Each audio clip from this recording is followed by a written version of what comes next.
Tendance Ouest sur les traces du conquérant en Normandie et en Angleterre du 3 au 14 octobre. Tendance Ouest. Bonjour Wilfried, bonjour à tous. Merci de nous rejoindre sur cette émission, la 10e, dernière étape sur la route sur les traces du conquérant, donc ici en direct de Battle, à une quinzaine de kilomètres au nord d'Hastings, dans le sud anglais. Journée historique forcément, 950 ans après la bataille qui a duré toute la journée. On va en parler dans quelques instants. 10e étape sur les traces du conquérant, c'est parti. Avec 4 premiers invités, bien, tout simplement pour parler de cette journée historique. Je me tourne tout d'abord vers vous, Laurent Ferville. Merci beaucoup de nous rejoindre de la compagnie Dexay. Vous avez amené un genou à côté de vous, peut-être ? Oui, un jeune qui a participé à 3 Hastings déjà. Mais bon, il est assez jeune et il va se présenter, je crois. Bah voilà, je m'appelle Paul, j'ai 22 ans et ça fait la 3e année que je viens en tant que reconstitueur à Hastings. Eh bien, bienvenue donc pour cette 3e année ici à Hastings. À nos côtés également Damien Bouet d'une autre compagnie, Héritage Normand. Bonjour, vous êtes archéologue aussi également. Oui, tout à fait. J'ai plusieurs casquettes, on va dire. Donc, effectivement, je représente Héritage Normand, donc un collectif de plusieurs associations. Et effectivement, je travaille aussi dans l'archéologie et dans l'édition historique. Et à vos côtés, Didier Peralta, bonjour, conseiller régional de Normandie. Didier Peralta, à côté d'eux, avec nos chemises, on fait un peu tâche quand même aujourd'hui. Pas vraiment. Vous savez, je racontais en aparté que j'ai créé un spectacle historique il y a une vingtaine d'années dans ma commune. Donc j'ai endossé de nombreux costumes, dont celui de Normand. Donc je ne suis pas du tout dépaysé. Alors racontez-nous un peu quel était l'intérêt d'avoir un représentant du conseil régional de Normandie ici. Est-ce que vous êtes invité d'abord par les Anglais à venir ici ? Oui, bien sûr, nous avons été invités par les Anglais. Donc je représente Hervé Morin, le président de la région Normandie. Et on est particulièrement heureux d'être venu et d'assister à ces 3 jours de commémoration. Parce que Guillaume le Conquérant, c'est un Normand, Guillaume le Bâtard, devenu le Conquérant, devenu roi d'Angleterre. On se devait d'être présent de par les liens touristiques, culturels, économiques que l'on a avec le sud de l'Angleterre. On se devait d'être présent. Laurent Ferville, c'est votre 16e reconstitution ici à Hastings. Vous êtes là depuis 2000. Quels sont vos premiers sentiments sur cette édition cette année ? C'est une 16e édition pour moi qui est fabuleuse parce que c'est dans le cadre du 950e anniversaire de la bataille d'Hastings. Et puis je suis très content de voir toutes les troupes qui sont venues à peu près de toute l'Europe et de voir aujourd'hui des élus, voir l'événement. Et il n'y aura pas que des élus, je crois que beaucoup de personnalités assisteront à cet événement. Donc c'est Hastings assez riche pour le 950e. 950e, ça a été un peu, en tout cas labellisé comme ça au niveau local, l'année Guillaume ou la Grande Chevauchée. Est-ce que vous avez l'impression que c'était une année plus importante que les autres, vous qui suivez ça maintenant depuis longtemps ? Oui, pour moi c'est une année plus importante que les autres. Bon, j'ai participé à Hastings 2000 qui a été un très très très grand événement, mais ce 16e Hastings est très particulier quand même. Damien Bouet, vous arrivez ici donc à Hastings, vous êtes d'une autre compagnie. Vous avez fait quel type d'effort cette année pour que ce soit encore un peu mieux réussi que les années précédentes ? Chaque année, disons que c'est un peu le même rituel. Il n'y a pas plus d'efforts ou moins d'efforts que les autres années. Bon, là, vu que c'est les 950 ans de la bataille d'Hastings, disons que le petit problème que nous avions, c'est que tout le monde veut venir justement à Battle cette année. Donc ça a été un gros travail sur le plan logistique pour que tout le monde puisse venir dans de bonnes conditions à Battle cette année. Vous êtes jeune, vous aussi, un peu comme Paul Lemierre, un peu plus donc que vous, Laurent Ferville. On parle de jeunesse, de transmission dans cette passion-là. Paul, est-ce que d'où c'est venu et comment vous sentez par rapport à ces années-là ? Eh bien, ça fait tout simplement à l'aide de mon père, qui est passionné de cette période-là et qui m'a mis un peu dans le bain à l'âge de très jeune, de 7-8 ans, qui m'a emmené avec lui. Et à force de faire, j'ai pris goût comme lui. Et voilà, j'en suis là maintenant, quoi. Didier Peralta, quand on rencontre les gens qui sont là, d'abord on se rend compte qu'il y a beaucoup d'étrangers, il n'y a pas que les Français et les Anglais qui sont concernés par cette histoire-là. Et on constate aussi que des Français de partout, de tout le pays viennent. Est-ce que ça vous surprend ? Est-ce que vous avez l'impression que les Normands que nous sommes s'intéressent de plus en plus à cette histoire-là ? La Normandie commence à rayonner dans le monde.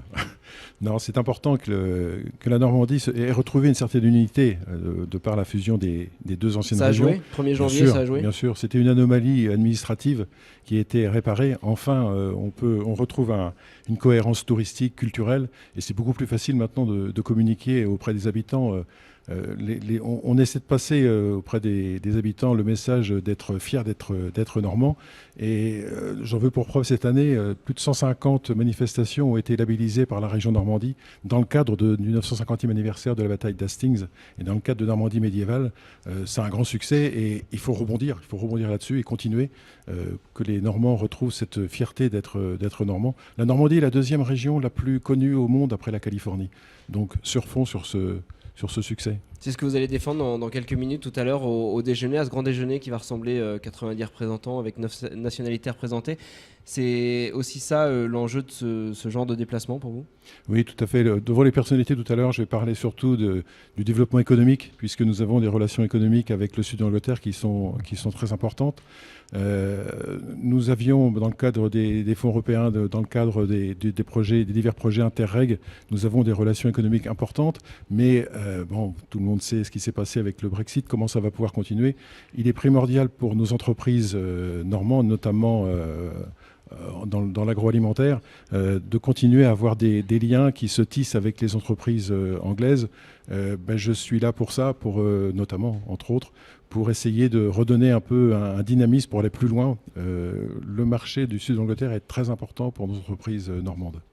Vous regardez, vous qui êtes acteur au niveau culturel, la mobilisation des administrations, la mobilisation des élus sur ces sujets-là, sous quel œil Damien Bouet d'Héritage Normand, vous qui êtes passionné de reconstitution et justement, cette année, c'est justement une très belle année pour la reconstitution, parce que comme l'a dit mon voisin de gauche, donc plus ou moins, l'ensemble des collectivités locales ont pris part aux différents événements, donc il y a eu beaucoup de grands événements, dont à Falaise, entre autres, qui a été certainement le plus gros de l'année.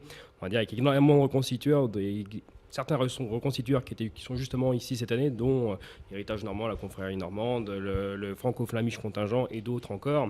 Et donc c'est ça qui est intéressant, parce que ça fait une continuité entre les événements qu'il y a eu cette année en Normandie et l'événement donc majeur qui est en Angleterre, donc maintenant aujourd'hui à Hastings. Laurent Verville de la compagnie Dexailles. Tout d'abord, Dexailles, qu'est-ce que ça veut dire ? C'est le cri de guerre des chevaliers normands lors de la bataille d'Hastings et peut-être aussi, entre autres, à la bataille du Val-es-Dunes. Bon, vous le savez, chaque année, il y a des Allemands sur le champ de bataille. Oui. On croise des Danois également, des Anglais. Est-ce que vous pouvez nous expliquer la raison historique un peu de ce rassemblement international finalement ? Je pense que sur la période de Guillaume, tout d'abord, il y a la partie normande pour nous, de Guillaume. Il y a la partie bretonne aussi, où on avait besoin d'emmener nos Bretons, parce que je pense que c'était un voisin très, très dangereux. Et donc, Guillaume a su fédérer et créer cette armée qui est partie de la baie de Somme. Donc, parlons de cette histoire-là. Ce jour-là, il y a donc 950 ans, le 14 octobre 1066, l'armée anglaise est face à 3 fronts finalement, hein, c'est bien ça ? Oui, à gauche les Bretons, au centre les Normands et à droite les Français avec les différents corps d'armée.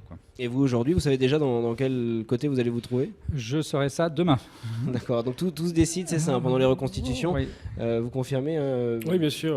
Donc, globalement, c'est un peu The Viking, donc, qui est l'association principale en Angleterre, qui va coordonner, on va dire, l'organisation et le placement des différentes associations sur le champ de bataille. Bon, traditionnellement, nos associations donc, ici représentées sont soit au centre, soit à droite. Donc c'est le plus commun. Et je sais qu'on a quelques Bretons dans notre groupement qui ont insisté lourdement pour être sur l'aile gauche, pour représenter leurs confrères. Est-ce qu'il y a une lutte pour devenir Guillaume dans ces reconstitutions ? Non, pas vraiment, parce qu'après, disons que ça doit être. J'ai jamais été Guillaume le Conquérant, et je le serai certainement jamais, mais en tant que reconstitueur en tout cas. Mais ce qui est important, c'est pas d'être Guillaume le Conquérant, donc il n'y a pas de lutte à avoir pour être Guillaume le Conquérant. Ce qui est beau, c'est de faire la chose, de présenter quelque chose qui est très esthétique, qui est très proche qui est vraiment très pointu sur le plan historique, et donc de présenter quelque chose de vrai et de beau aux spectateurs. C'est pas forcément d'être un grand seigneur, d'être un grand duc ou quoi que ce soit. C'est d'être là, de faire les choses bien et de montrer quelque chose de beau et d'historique aux spectateurs. Didier Peralta, vous êtes donc maire de Gruchet-le-Volas, on le rappelle, en Seine-Maritime. Le beau, dans les échanges avec l'Angleterre, il y a cette commission que vous suivez de très près, le programme interrégional France-Angleterre. Pouvez-vous nous en dire un mot? À quoi sert-il et qu'est-ce qu'il apporte aujourd'hui à la Normandie? Le projet Interreg, le programme Interreg, c'est de mettre en relation des porteurs de projets à la fois en Normandie, Hauts-de-France et Bretagne, avec des porteurs de projets du sud de l'Angleterre qui montent un projet ensemble autour de... Alors ça peut être... C'était culturel, ça l'est moins maintenant, mais surtout maintenant au niveau de l'environnement, au niveau du développement économique. Donc ces sociétés, ces universités, ces entreprises montent des projets ensemble, ces collectivités aussi bien sûr, montent des projets ensemble et présentent un projet, une demande de financement auprès de l'Europe. Si ce projet, alors c'était des projets très lourds à monter, donc il y a des chargés de mission qui les aident à monter ces projets, il y a énormément d'argent à retoucher de l'Europe pour aider à monter ce genre de projet. Et actuellement, maintenant, c'est l'Angleterre qui est autorité de gestion des projets. On les voit tous les 2-3 mois pour aider ces projets à sortir.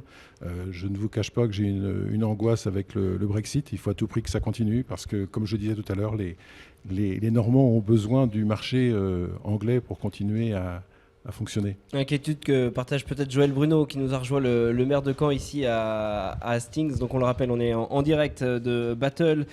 Jour historique en ce 14 octobre 2016, 950 ans après cette victoire de Guillaume le Conquérant face à Harold. Joël Bruno, pourquoi vous êtes venu aujourd'hui ici à Hastings? Pourquoi vous avez décidé de rejoindre le contingent normand? Je ne vous dirais pas que c'est parce qu'il y a 950 ans, j'avais un ancêtre qui sans doute était là. Non, tout simplement parce que l'histoire commune liée à cet épisode glorieux de l'épopée normande, l'histoire commune que nous avons, comme le vient de dire mon collègue de Gruchet-le-Volas, avec les Anglais, est aussi un moyen surtout en cette période un peu, on va dire, compliquée, de réaffirmer l'amitié franco-britannique, ne serait-ce que pour ça. C'est presque plus facile de venir ici que d'aller à Paris quand on vient de Caen? En tout cas, c'est guère plus long, quoi, si on acceptait évidemment la traversée de la Manche, mais c'est facile avec Brittany Ferries. On a la chance d'avoir la passerelle juste au pied juste à notre porte. Est-ce que vous avez voulu venir aussi voir ce qui se passe ici en Angleterre parce que la commémoration est très importante, 10 000 billets vendus pour la reconstitution de samedi, 10 000 autres pour la reconstitution de dimanche. En Normandie, on ne fédère pas autant encore autour du médiéval. Est-ce que vous êtes venu aussi voir cette sensibilité-là? Effectivement, on a sûrement des choses à apprendre de la façon dont nos amis britanniques commémorent cette période du Moyen-Âge qu'on valorise insuffisamment sans doute dans notre région. Alors évidemment, il y a des tentatives, mais je pense en particulier que pour la ville de Caen, la carte de cette époque du Moyen-Âge normand, avec en plus tout ce que ça a donné en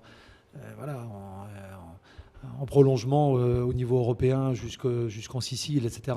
Et sûrement une carte qu'on n'utilise pas suffisamment. Et c'est d'ailleurs derrière le projet de revalorisation du site du château, que vous connaissez bien puisque vous êtes vous-même canet, derrière tout ça, c'est aussi le désir de s'appuyer davantage qu'on ne le fait aujourd'hui sur cette histoire, sur ce patrimoine, pour une vocation de développement économique touristique. Château de Caen représenté également aujourd'hui avec Jean-Marie Lévesque qui est dans l'assistance ici, donc directeur du musée de Normandie. La première partie de cette émission touche à sa fin en direct donc du sud anglais en cette journée historique. On se retrouve dans quelques instants juste après une petite pause. À tout de suite. Tendance Ouest sur les traces du conquérant en Normandie et en Angleterre du 3 au 14 octobre. Tendance Ouest.